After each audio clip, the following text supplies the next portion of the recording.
Assalamualaikum warahmatullahi wabarakatuh.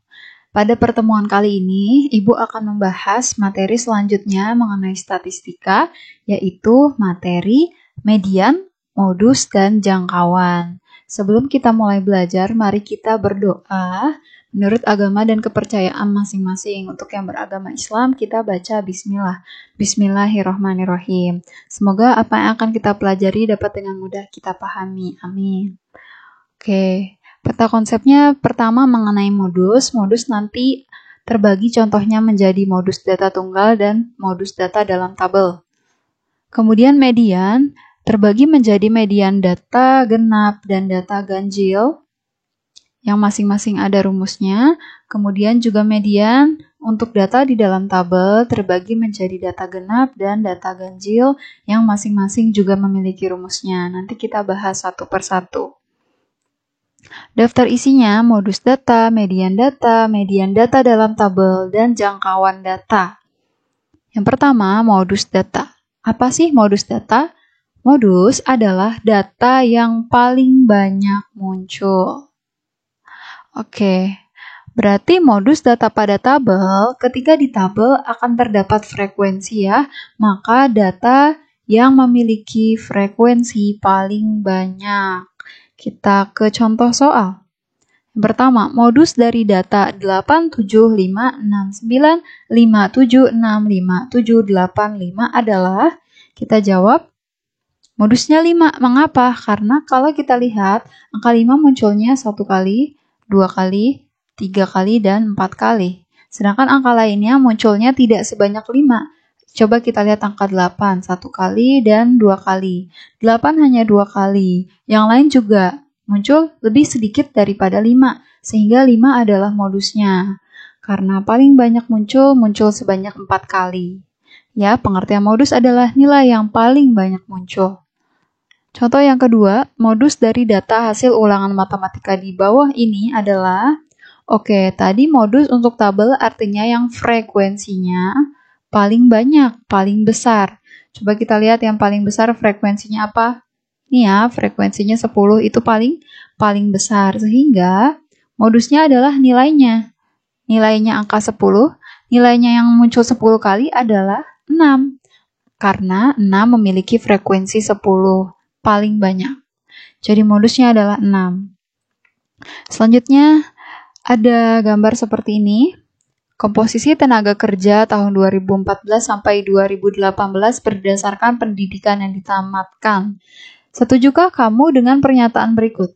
Modus komposisi tenaga kerja tahun 2014 sampai 2018 selalu dari tamatan SD. Modusnya apakah selalu dari tamatan SD? Oke, kita lihat pada tahun 2014, kita lihat presentasenya ya. Ini tamatan SD yang berwarna oranye. Kita lihat tamatan SD di sini paling besar ya. Berapa tuh? 28,75%. Kemudian pada tahun 2015, tamatan SD 27,42%, lebih banyak dari tingkatan pendidikan lainnya ya. Kemudian juga 2016 juga lebih banyak dari tingkatan lainnya. 2017 juga modusnya adalah lulusan SD. 2018 modusnya juga lulusan SD. Nah, karena dalam tahun 2014 sampai 2018 modusnya selalu tamatan SD, jadi setuju dengan pernyataan tersebut ya. Modusnya adalah selalu dari tamatan SD.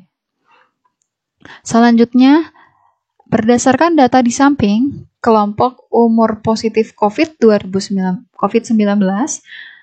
kelompok umur berapakah yang tertinggi mengalami kasus positif COVID-19? Nah, tadi untuk tabel kita lihat frekuensinya. Sama untuk diagram batang seperti ini, kita lihat frekuensinya. Atau kita lihat presentasenya. Di sini 2,5% untuk yang umur 0 sampai 5. Berarti sedikit ya. 8% untuk umur 6 sampai 18. 24,7% untuk yang umur 19 sampai 30 tahun. Nah, ternyata yang tertinggi atau modusnya, yang paling banyak muncul, yang paling terkena positif COVID itu adalah 30,9%, yaitu yang kelompok umur 31 sampai 45 tahun. Berarti jawabannya adalah yang B, yang paling banyak mendapatkan terkena kasus positif COVID adalah yang berusia 31 sampai 45 tahun berdasarkan data yang disajikan ini. Oke, selanjutnya kita masuk ke median data. Median adalah nilai tengah. Nilai tengah. Jadi kalau ada banyak kelompok data, kelompok data. Oke, sampai sini. Mediannya kita belah 2.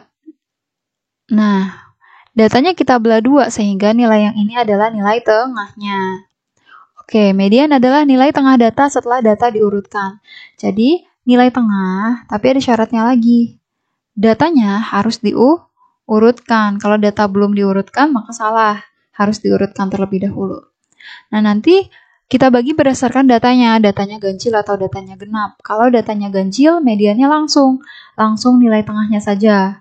Kalau datanya genap, kita pakai rumus. Median itu kan nilai tengah. Jadi data kiri ditambah data kanan kita bagi 2. Seperti itu. Nanti kita contohkan satu persatu. Contoh yang pertama, untuk yang datanya ganjil. Median dari data berikut adalah, kita hitung dulu banyak datanya, katanya ada 11. Kenapa ada 11 ya? Kita hitung 1, 2, 3, 4, 5, 6, 7, 8, 9, 10, 11. Ada 11 data. 11 data artinya datanya ganjil. Kalau datanya ganjil langsung nanti mediannya adalah nilai tengah, tapi jangan lupa diurutkan. Oke, sekarang kita urutkan. Urutkan data dari terkecil ke terbesar. Oke, yang mana dulu yang mau kita urutkan? Dari yang terkecil ya, dari 40, kemudian 50, kemudian 60, kemudian 70, 70, 70, kemudian baru 80, 80, 90, 100, dan 110. Kita urutkan seperti berikut ya, dari terkecil ke terbesar. Kalau sudah diurutkan, maka kita coret satu persatu data di ruas kanan dan ruas kiri secara bergantian sampai didapatkan nilai tengah atau mediannya. Oke, datanya Ibu tulis ulang seperti ini. Nah, kita coret satu persatu. Satu di kiri kita coret, maka satu di kanan kita coret. Kemudian coret lagi di kiri, coret di kanan. Coret di kiri, coret di kanan, coret di kiri, coret di kanan, coret di kiri, coret di kanan, sehingga didapatkan median adalah nilai tengahnya ini. Mediannya.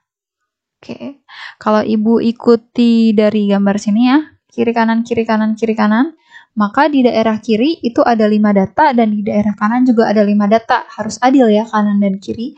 Sehingga nilai 70 adalah nilai mediannya. Sampai sini mudah dipahami ya. Tinggal dicoret kanan kiri, maka nilai tengahnya adalah mediannya. Sekarang bagaimana untuk data yang genap? Untuk data yang genap sama. Pertama kita hitung banyak datanya. Ternyata datanya ada 16 ya. Kayak tadi dihitung satu persatu ada 16 data. Karena genap maka gunakan rumus median data genap yaitu data kiri ditambah data kanan dibagi 2. Jadi kita urutkan data dari terkecil ke terbesar. Sama seperti tadi ya. 11, terus 12, 13, 13, 14, 14. Oh 13 ya ada lagi. Nah kamu urutkan ya intinya ya. Nah, setelah data diurutkan dari yang masih acak-acak seperti ini, kita urutkan datanya menjadi seperti ini. Nanti kamu harus telaten mengurutkan datanya, jangan sampai ada yang tertinggal gitu ya. Jadi harus dari terkecil ke terbesar. Kalau sudah diurutkan, kita coret satu persatu ruas kiri dan ruas kanan sampai didapatkan nilai tengahnya. Oke, kita coret ya. 11 sama 18. Kiri, kanan, kiri, kanan, kiri, kanan, kiri, kanan, kiri, kanan, kiri, kanan. Nah, ternyata di tengah-tengah, kalau datanya genap, akan terdapat 2 data. Yaitu ini data kiri. Data kiri yang mana? Ini 14 sama data kanan, yaitu 14 juga. Nah, ternyata jadi kita ikuti slide-nya. Di kiri ada 7 data, di kanan ada 7 data, di tengah ada 2 data. Karena genap, pasti di tengah-tengah ada 2 data. Oleh karena itu kita mediannya adalah bagaimana data kiri ditambah data kanan dibagi 2. Data kirinya itu 14. Ya, ini kiri, ini kanan. 14 ditambah 14 dibagi 2. yaitu 28 dibagi 2 sama dengan 14. Jadi mediannya adalah 14 juga. Oke. Seperti itu ya, mudah. Selanjutnya, untuk median data di dalam tabel.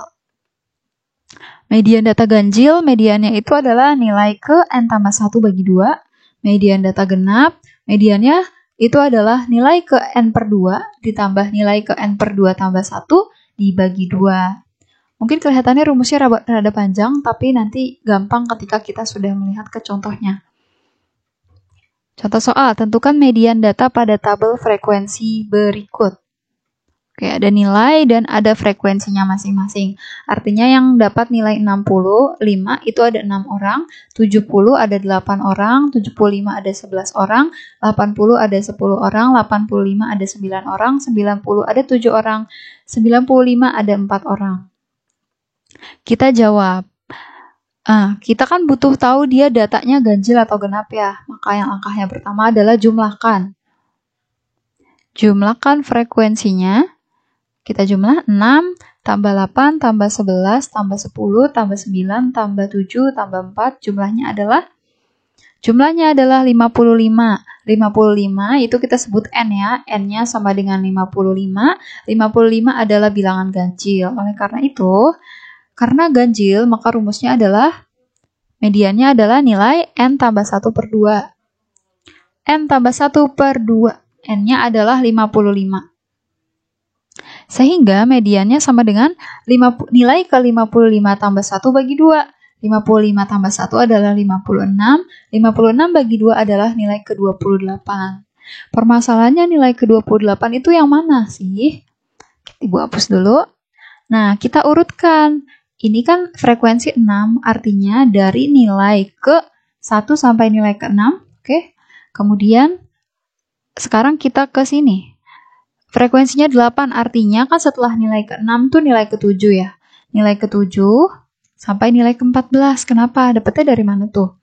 Oke, 1 sampai 6 berarti ini setelah 6 itu 7. Nah, kemudian 14-nya dapat dari mana? Dapat dari 6 ditambah dengan 8. 6 tambah 8 adalah 14. Jadi, untuk siswa yang ke-7 sampai ke-14 itu nilainya adalah 70. Jadi harus kita urutkan nih untuk mendapatkan nilai ke-28 itu nilai yang mana sih? Selanjutnya kita lanjutkan. Setelah nilai 14 berarti nilainya 15.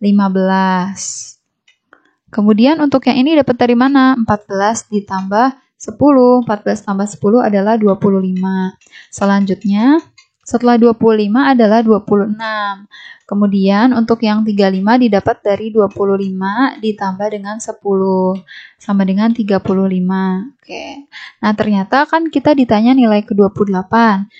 Terakhir rentang yang kita tahu adalah nilai ke-26 sampai 35. Berarti di antara 26 sampai 35 itu ada nilai ke-28 kan? Oleh karena itu, maka nilai ke-28 adalah si 80 karena dia terdapat di rentang nilai 26 sampai 35.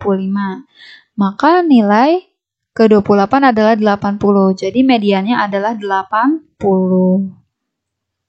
Oke, ini harus bisa ya menentukan nilai ke. Kita ke contoh soal selanjutnya.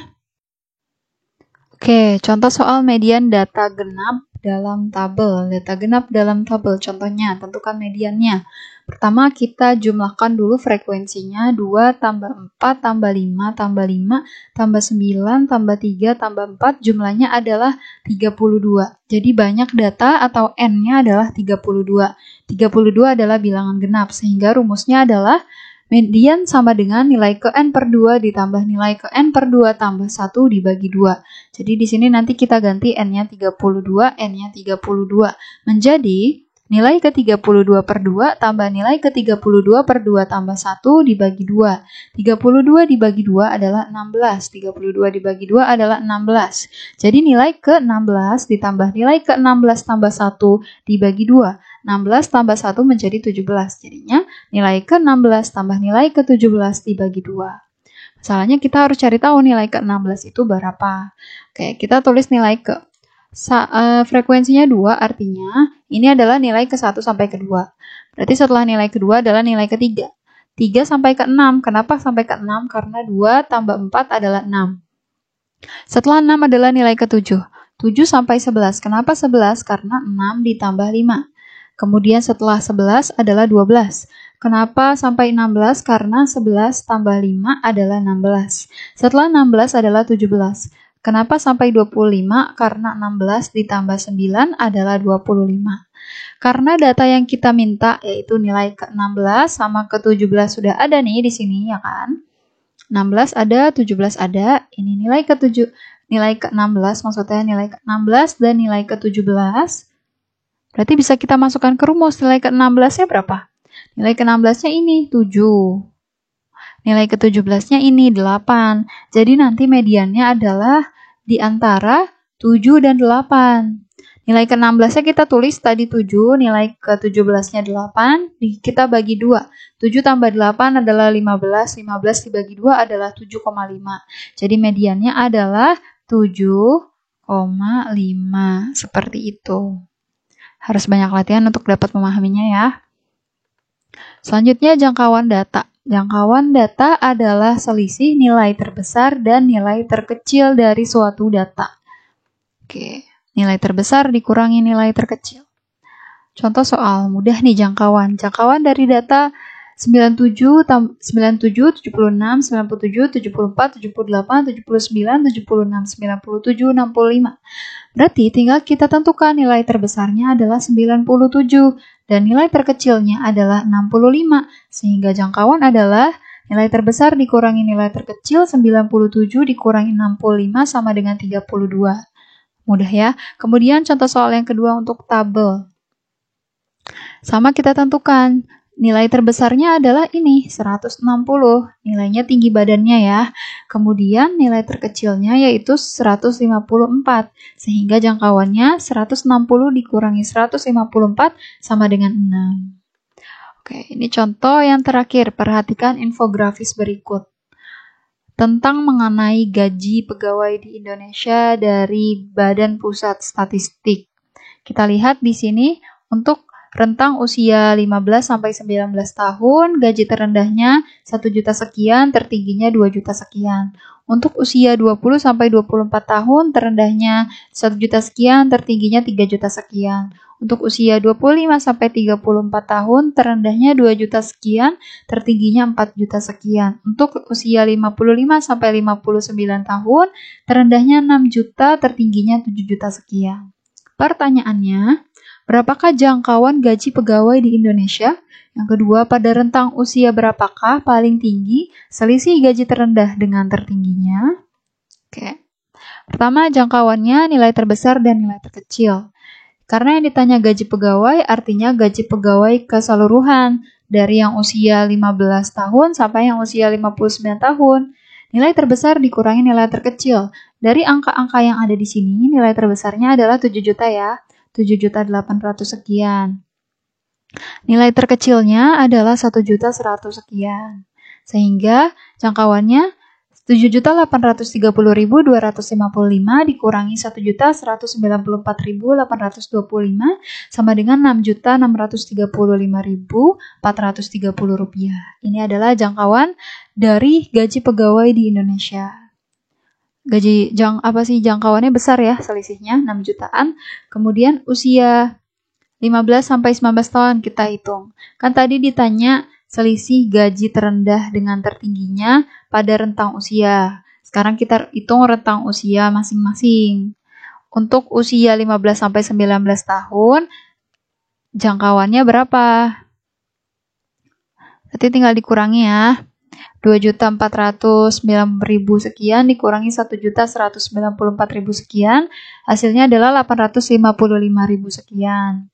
Untuk sekarang usia 20 sampai 24 tahun, selisihnya jangkauannya 3.300.000 dikurangi 1.400.000 yaitu 1.910.353. Sekarang untuk usia 25 sampai 34, jangkauannya 4 juta dikurangi 2 juta yaitu 2.893 rupiah. Sekarang yang terakhir untuk usia yang ini maksudnya usia 55 sampai 59 tahun ya. 55 sampai 59 tahun berarti 7.800.000 dikurangi 6.200.000, jangkauannya 1.500.000. Yang ditanya, selisih gaji yang paling tinggi. Ini 855.000, ini 1,9 juta, ini 2 juta, ini 1,5 juta. Berarti selisih yang paling tinggi adalah tertinggi ya. Ini jangkauan tertinggi. Itu adalah pada usia 25 sampai 35 tahun. Jadi paling tinggi selisih gaji terendah dengan gaji tertingginya terdapat pada rentang usia 25 sampai 34 tahun. Untuk materi hari ini sampai sini, semoga dapat dipahami. Kurang lebihnya Ibu mohon maaf. Wassalamualaikum warahmatullahi wabarakatuh.